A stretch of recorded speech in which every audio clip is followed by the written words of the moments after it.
साल था 2005, दिन मंगलवार, तारीख 25 जनवरी। प्रयागराज का सुलेमसराय इलाका। वैसे तो जनवरी के महीने में प्रयागराज में भीषण ठंड पड़ती है, लेकिन आज का दिन सुलेमसराय के लिए कुछ अलग था, क्योंकि सुलेमसराय में उस दिन जो हुआ उसने सर्दी के माहौल में पूरे प्रयागराज को गर्म कर दिया और सुलेमसराय जलने लगा। दरअसल सुलेमसराय में 25 जनवरी के दिन एंट्री होती है सुबह सुबह शहर पश्चिमी के युवा विधायक राजू पाल की। वही राजू पाल जो अतीक अहमद के सांसद बनने के बाद उपचुनाव में बसपा से विधायक बना था और अतीक की सल्तनत को चुनौती दे रहा था। अतीक को ये बात खटकने लगी थी और सबसे ज़्यादा अतीक के भाई अशरफ को, क्योंकि अशरफ को ही राजू पाल ने विधानसभा उपचुनाव में चुनाव हराया था। जैसे ही राजू पाल सुलेमसराय पहुंचे, वैसे राजू पाल के ऊपर चारों तरफ से गोलियां चलने लगी। जब तक कोई कुछ समझ पाता तब तक राजू पाल का शरीर गोलियों से छलनी हो गया था। स्थानीय लोगों की मदद से राजू पाल के सहयोगी राजू पाल को रामबाग स्थित अस्पताल लेकर पहुंचे, लेकिन शूटरों को लगा कि अगर ये बच गया तो आने वाले दिन उसके लिए बेहद कठिन होंगे।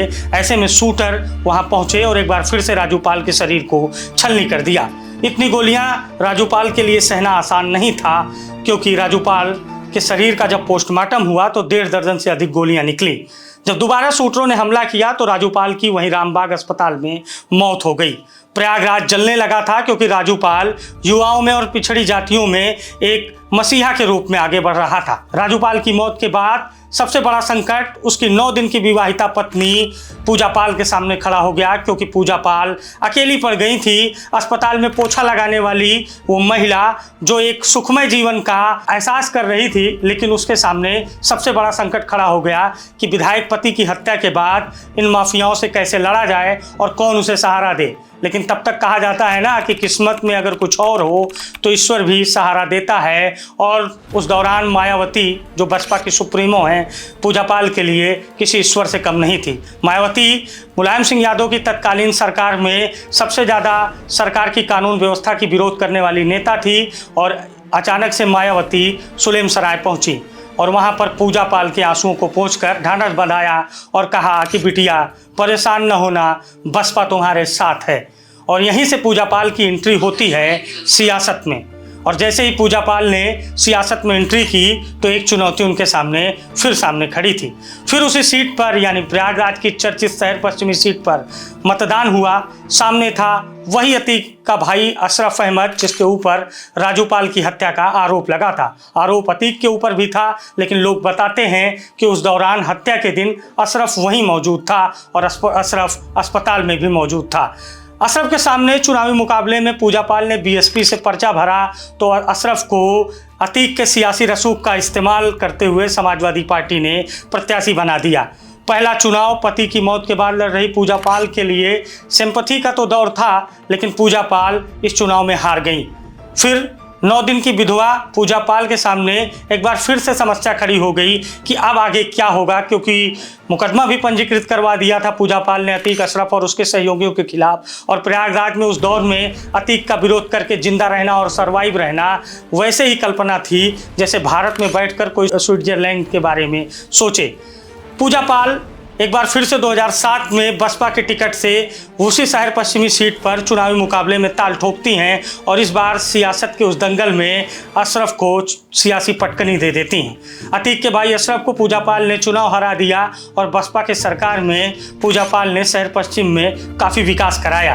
बीएसपी सरकार में पूजा पाल की तूती बोलने लगी और अतीक और अशरफ के गुनाहों की सज़ा मिलनी शुरू हो गई थी। एक के बाद एक बसपा सरकार में अतीक और अशरफ के खिलाफ मुकदमे दर्ज होने लगे। लोगों ने कहा ये पूजा पाल के बढ़ते सियासी रसूख का एक उदाहरण है। इसके बाद 2012 में जब समाजवादी पार्टी की प्रचंड लहर थी, लेकिन उस दौरान भी पूजा पाल ने 2012 के उस विधानसभा चुनाव में शहर पश्चिम सीट पर पूर्व सांसद मरहूम माफिया अतीक अहमद को चुनावी मुकाबले में पटकनी दे दी। तो लोगों ने कहा कि ये पूजा पाल नहीं है, ये राजू पाल की पत्नी है, और वही राजू पाल जो अतीक के सामने कभी नहीं झुका, उसका अंश पूजा पाल में है। और पूजा पाल मर्दाना रानी की तरह लड़ने वाली महिला विधायक हैं। 2017 तक पूजा पाल विधायक रहीं, लेकिन 2018 में पूजा पाल की नज़दीकियां समाजवादी पार्टी से बढ़ने लगी। इसके पीछे का कारण था 2017 में अतीक अहमद को अखिलेश यादव के द्वारा मंच से धक्का देना और अतीक को किनारे करना। तो पूजा पाल को लगा कि युवा विजनरी अखिलेश यादव उनके लिए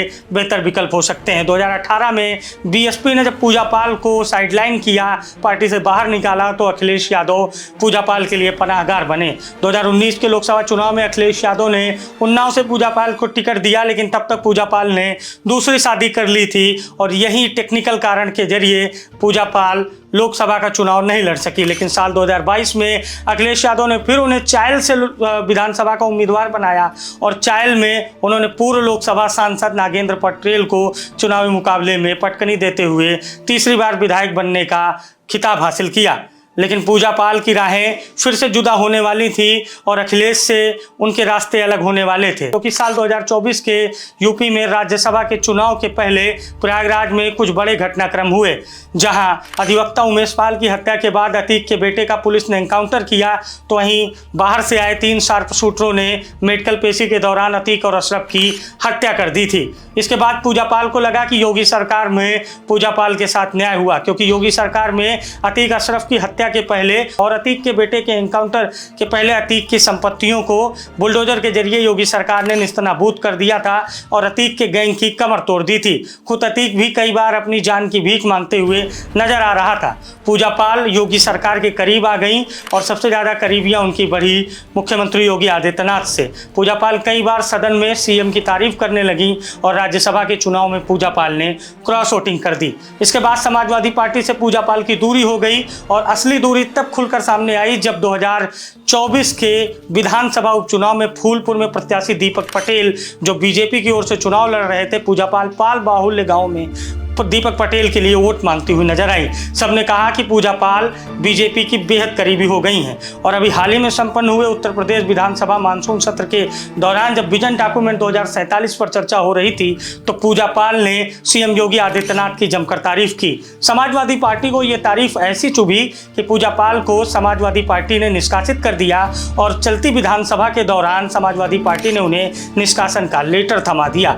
लेकिन पूजा पाल कह रही हैं कि क्या अपने पति के हत्यारों के बारे में चर्चा करना गलत है? क्या अपने पति के हत्यारों के साथ हुए न्याय का बखान करना गलत है? क्या माफिया के परिवार को जिस तरह से मिट्टी में मिलाया गया उसका महिमा मंडन करना गलत है? क्या एक पिछड़ी जाति की महिला को अपनी बात रखने का अधिकार नहीं है? क्या मुस्लिम आरोपियों के खिलाफ बोलने से समाजवादी पार्टी नाराज हो जाती है?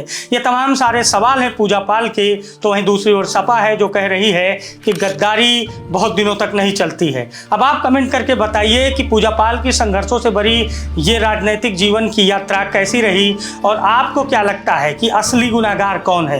पूजा पाल, जिन्होंने समाजवादी पार्टी के टिकट से विधायक होने के बावजूद क्रॉस वोटिंग की, या फिर समाजवादी पार्टी जो बात पीडीएफ फॉर्मूले की करती है लेकिन पूजा पाल के निष्कासन के बाद चारों तरफ से आरोपों से घिरी?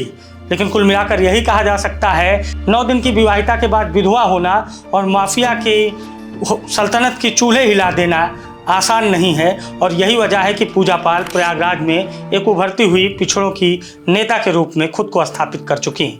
एशियन न्यूज के लिए सहयोगी शिवेश और अर्पित के साथ मैं अभिषेक शर्मा।